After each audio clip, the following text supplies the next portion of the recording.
ہوا یہ ہے کہ نبی صلی اللہ علیہ وسلم نے جب 3 دن تراویح پڑھائی ہے نا, تو آپ صلی اللہ علیہ وسلم نے فرمایا کہ تم پہ فرض نہ ہو جائے, تو آپ نے خود آنا چھوڑ دیا. صحابہ سمجھ گئے کہ نبی چاہتے ہیں کہ یہ نماز ہم پڑھیں, لیکن فرضیت کے خوف سے آپ نے کیا کر دیا, ختم. لہذا صحابہ نے اس کو زندہ رکھا. مسجدوں میں صحابہ آتے, ابو بکر کے دور میں تراویح ہوتی تھی, عشاء کے بعد لوگ مختلف قاریوں کے پیچھے جماعت کی نماز سے قرآن سنتے تھے ان کے پیچھے. اتنی لمبی لمبی نمازیں ہوتی تھیں کہ سحری کے وقت میں جا کے ختم ہوتی تھی, عشاء کے بعد شروع ہوتی تھی. حضرت عمر جب آئے, حضرت عمر نے دیکھا کہ انہوں نے فرمایا کہ تم نے تو قرآن کو ٹکڑے ٹکڑے بنا لیا ہے, ایک مسجد میں اتنی جماعتیں کیوں ہو رہی ہیں. حضرت عمر نے یہ نہیں کہا کہ تم نے یہ بدعت کہاں سے ایجاد کی. دیکھو رمضان کے علاوہ اگر یہ مسجد نبی میں عمل ہوتا, حضرت عمر اس کو باقی رکھتے. حضرت عمر کہتے بھائی نفل نمازیں انفرادی پڑھو نا, یہ اتنی جماعتیں کیوں ہو رہی ہیں, عشاء کی جماعت ہو گئی, اپنے اپنے گھروں میں جاؤ, تہجد پڑھنی ہے انفرادی پڑھو. حضرت عمر کو اس پہ اشکال نہیں تھا اتنی جماعتیں کیوں ہو رہی ہیں. سمجھتے ہو کہ نہیں سمجھتے؟ اس کا مطلب حضرت عمر جانتے تھے کہ رمضان میں نبی سے یہ سب کیا ہے, ثابت ہے. اور حضرت عمر یہ بھی جانتے تھے کہ یہ جو اہل حدیث حضرات حدیث پیش کرتے ہیں کہ نبی رمضان غیر رمضان میں 8 رکعت پڑھتے تھے, یہ اس موقع کی نہیں ہے, کیونکہ وہ انفرادی پڑھتے تھے, جماعت سے نہیں پڑھتے تھے. اگر وہ اس حدیث کو حضرت عمر فالو کرتے تو ان سے کہتے نبی نے 8 پڑھی ہیں, انفرادی پڑھی ہیں, تم بھی 8 پڑھو اور انفرادی پڑھو, انڈیویجولی پڑھو, جماعت کی تم کو اجازت نہیں ہے. حضرت عمر نے اس حدیث سے استدلال کیا جو نبی نے 3 دن پڑھی ہے. وہ والی نہیں تھے جو بخاری کی 8 رکعتیں, وہ کتنی رکعتیں تھی اس کے بارے میں ایک ضعیف روایت ہے 20 رکعتیں, لیکن حضرت عمر سے اس روایت کی تائید ہوتی ہے کہ وہ 20 ہی تھیں. تو اب کیا ہے کہ حضرت عمر نے ان سب کو کہا کہ تم لوگ انفرادی طور پر نمازیں پڑھ رہے ہو, ایک امام کے پیچھے میں تمہیں جمع کروں گا. تو حضرت عمر نے کہا کہ مسجد میں امام کون ہوگا, ایک. وہ کتنی شروع کروائیں, ایک روایت میں 8 ہے, دوسری میں 20 ہے. 20 والی روایت کو صحابہ نے بھی لیا, چاروں اماموں نے بھی لیا. 8 رکعت والی روایت کو صدیوں تک کسی نے لفٹ نہیں کرائی, صدیوں تک. پوری روئے زمین پر نہیں ہوتی تھی, پوری. علامہ شامی نے 150-200 سال پہلے لکھے, پوری روئے زمین پر 20 رکعت سے کم 1 رکعت بھی تراویح نہیں ہو رہی. اس کے بعد اہل حدیث نے کیا کہا, کتنی ہوتی ہیں, 8. ٹھیک ہے, کچھ علماء نے اس دور میں بھی کہا تھا کہ 8 ہوتی ہیں, لیکن ان کی بات کسی نے نہیں مانی, کیونکہ یہ بالکل شاذ قول تھا نا, اجماع امت کے خلاف قول تھا, تو اس کو رد کر دیا. علامہ ابن حمام ایک حنفی عالم گزرے, انہوں نے کہا کہ ثابت 8 ہے, پڑھ بھی سکتے ہو. انہی کے بیٹے نے جو علماء تھے انہوں نے نفی کی, بھائی یہ میرے ابا کا تفرد ہے, ٹھیک ہے نا, یہ ان کی اپنی رائے ہے, یہ قابل قبول رائے نہیں ہے. تو چند ایک ایسے گزرے, اب پریکٹیکلی اس کو علامہ نشا کشمیری نے لکھا کہ نبی سے کچھ ثابت نہیں, 8 ہیں کہ 20 ہیں. پھر آگے یہ بھی لکھا کہ دلائل کی روشنی میں 20 ہی ہیں, لیکن اہل حدیث علامہ نشا کشمیری کی بھی آدھی بات لیتے ہیں کہ دیکھو نبی سے کچھ بھی ثابت نہیں ہے. تو وہ علامہ انور شاہ کشمیری کا مطلب یہ ہے کہ اجماع صحابہ اور تابعین اور ائمہ اربعہ کا بھی تو اجماع ہمارے لیے حیثیت رکھتا ہے نا, لیکن وہ ان کی وہ والی عبارت نکالتے ہیں. خود علامہ انور شاہ کشمیری بھی 20 رکعتیں ہی پڑھا کرتے تھے, آخر دم تک 20 ہی کا فتویٰ دیتے رہے ہیں. وہ سمجھتے ہو گے نہیں سمجھتے؟ تو اب جا کے اس کو, تو غامدی صاحب کو ہم یہ کہیں گے کہ بھائی حدیث میں آتا ہے میری اور خلفائے راشدین کی سنت کو لازم پکڑو. تو اگر حضرت عمر شروع نہ کراتے, ہم نہ کرتے, ہم کہتے وہ جو حدیث ہے نا نبی نے جو 3 دن بعد چھوڑ دی تھی, وہ چھوڑی اس لیے تھی تاکہ امت نہ پڑھے, لیکن صحابہ نے پڑھی, حضرت عمر نے کی اور کسی صحابی نے اعتراض نہیں کیا, تو اس کا مطلب ہمیں حدیث سمجھنے میں غلطی ہو رہی ہے. حدیث کا اصل مطلب یہ تھا, صحابہ کے عمل کو سامنے رکھ کے پتہ چلتا ہے کہ بھائی فرض نہ ہو جائے, مطلب سنت تو رہے, فرض نہ ہو جائے. تو صحابہ نے اس کی سنیت کو کیا رکھا, باقی رکھا. حضرت عمر نے کہا کہ نبی کے دور میں تو ایک امام کے پیچھے پڑھی ہم نے, تو مسجد نبی میں بھی ایک ہی امام کے پیچھے ہم پڑھیں گے, الگ الگ مختلف ٹکڑوں میں امامت نہیں کی جائے گی, ایک مسجد میں ایک امام ہوگا. اس وقت سے لے کے مسجد نبوی میں پچھلے سال سے پچھلے سال تک ایک امام کے پیچھے 20 ہی پڑھی آ رہی ہیں, جب سے حضرت عمر نے شروع کرائی ہیں. ایک رمضان بھی ایسا نہیں آیا کہ 20 سے کم ہوئی ہو. اب جا کے حکومت سعودیہ نے اس کو چینج کر دیا, اور اب 20 کے بجائے کتنی ہو رہی ہیں, 10 سال. تو اب اہل حدیث حوالہ دیتے ہیں, دیکھو حرم والوں کو قرآن و سنت کو فالو کر رہے ہیں. ہم کہتے ہیں بھائی 1400 سال کا حرم وہ ہمارے لیے ایکسیپٹیبل ہے, آج کے حرم میں غلطی ہو سکتی ہے, یا تو 1400 سال کو غلط بولو یا آج کو غلط بولو. سمجھتا نہیں ہے نا بات کو, جب نہیں پڑھے گا رات کو تو نہیں سمجھے گا بات کو. تو غامدی صاحب تو تراویح کی شروع سے منکر ہیں. اور کمال کی بات, ایک تراویح کے بارے میں ایک بڑی خاندانی بات میں اکثر یہ بھی کرتا ہوں, جس کو ہمارے جو اہل حدیث حضرات ہیں وہ بالکل ہی پی جاتے ہیں. بعض لوگ غلط جواب دیتے ہیں.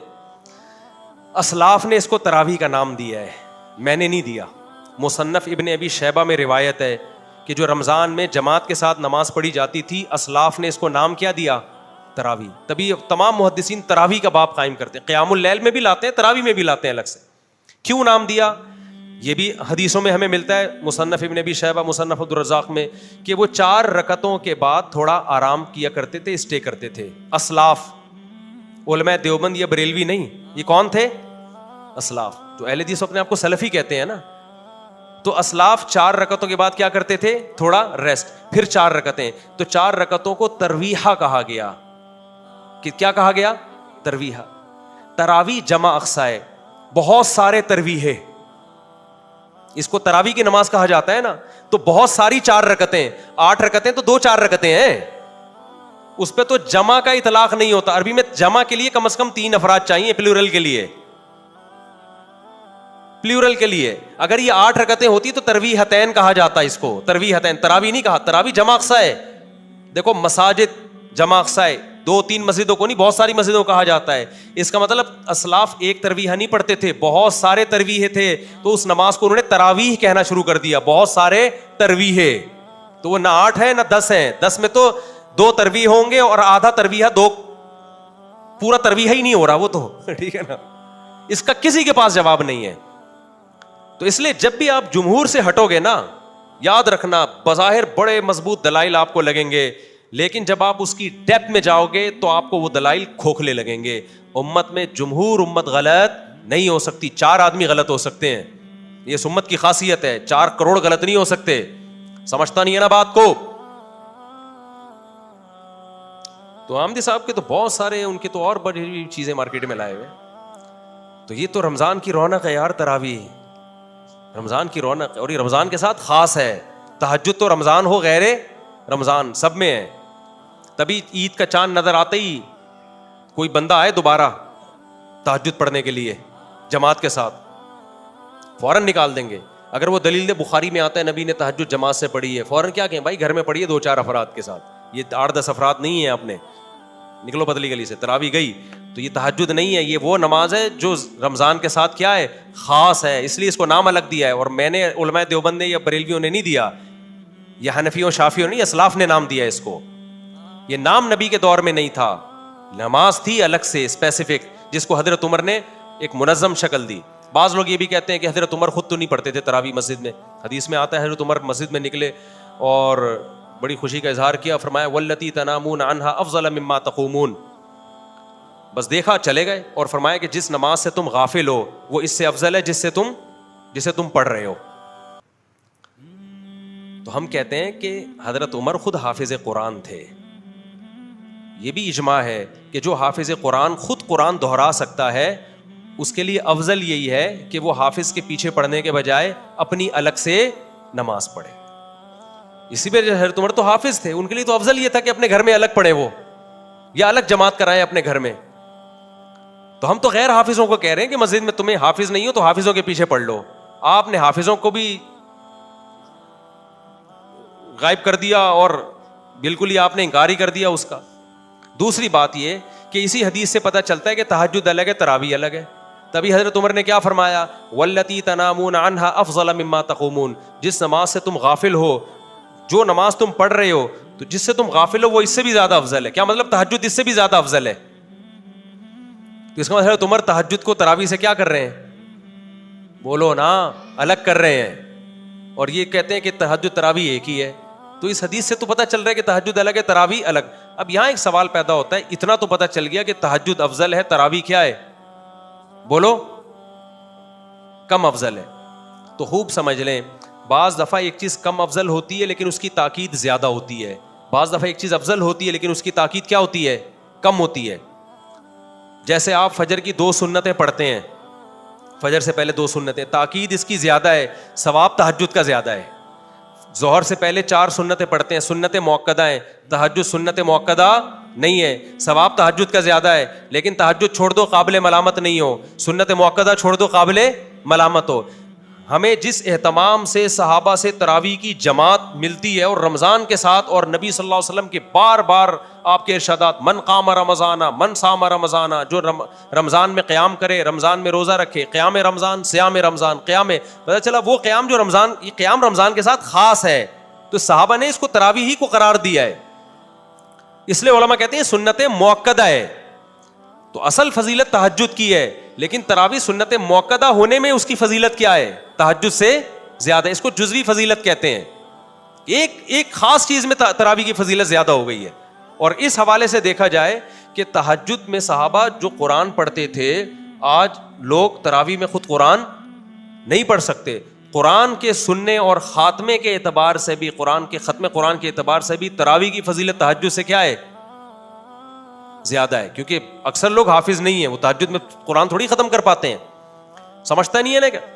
تو ہمارے پاس سب سے بڑی بات یہ کہ دیکھو, عوام کو میں ایک آسان بات کرتا ہوں, تمہیں دلائل سمجھ میں نہیں آتے نا, تم ان اسکالرس کو سنتے ہو, تم یہ تو مانتے ہو نا ابو حنیفہ کا علم اور تقوی ان سے زیادہ, انہوں نے صحابہ کی زیارت کی. امام شافعی نے تابعین کی زیارت کی, ان کا علم بھی زیادہ, ان کا تقوی بھی زیادہ. امام احمد امام بخاری کے استاذ ہیں, امام شافعی امام احمد کے استاذ ہیں. امام مالک تو ایسے امام ہیں جن کے بارے میں بہت سارے علماء قائل ہیں کہ جو حدیث میں آتا ہے نا کہ مدینہ میں ایک عالم پیدا ہوگا جس کی طرف دنیا آئے گی, جمہور اس کے قائل ہے کہ اس سے امام مالک مراد ہیں جنہوں نے تابعین کی زیارت کی. اتنے بڑے بڑے اسکالرز جن کو 99% دنیا نے فالو کیا ہے. تو میں صرف عوام سے پوچھتا ہوں, ان کی عقل قرآن و حدیث کو سمجھنے میں زیادہ ہے یا آج کل کے اسکالرز کی؟ لوگ فوراً کہتے ہیں ہم کسی امام کو نہیں مانیں گے, ہم حدیث کو فالو کریں گے. بھائی آپ امام کو حدیث کے مقابلے میں نہ لے کر آؤ, یہ گڑبڑ کر, یہ لفاظی ہے.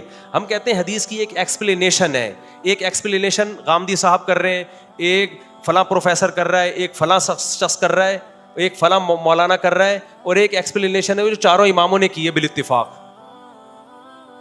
تو ہم اس عوام کو کہیں گے اس ایکسپلینیشن کو مانو جو چاروں امام کر رہے ہیں. ان کے فالوورز بھی زیادہ, اور اس دور میں فالو کیا جب علم کا دنیا میں غلبہ تھا.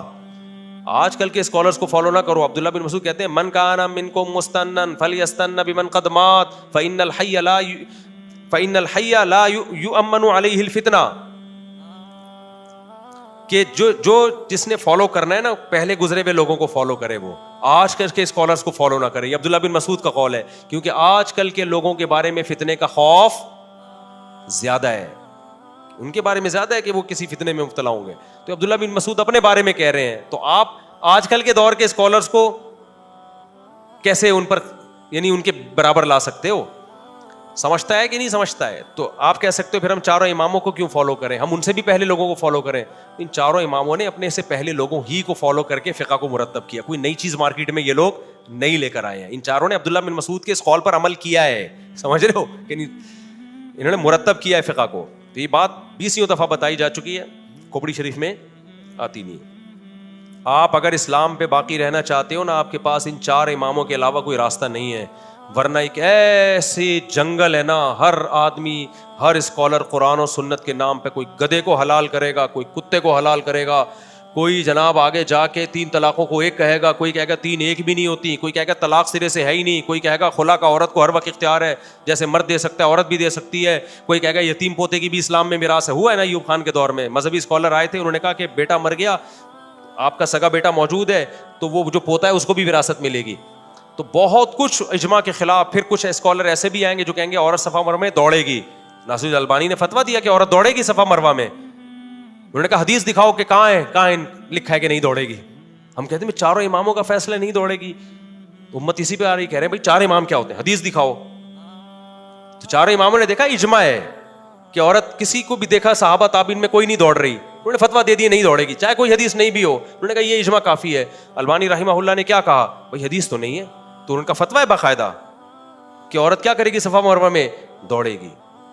تو یہ سب چینج ہوگا آہستہ آہستہ. تو امت کو تباہی سے بچانے کا آپ کے پاس ایک ہی راستہ ہے, وہ بھائی صدیوں سے جو فقہ قانونی شکل میں مرتب ہو گیا نا, اسی پہ رہنا ہے.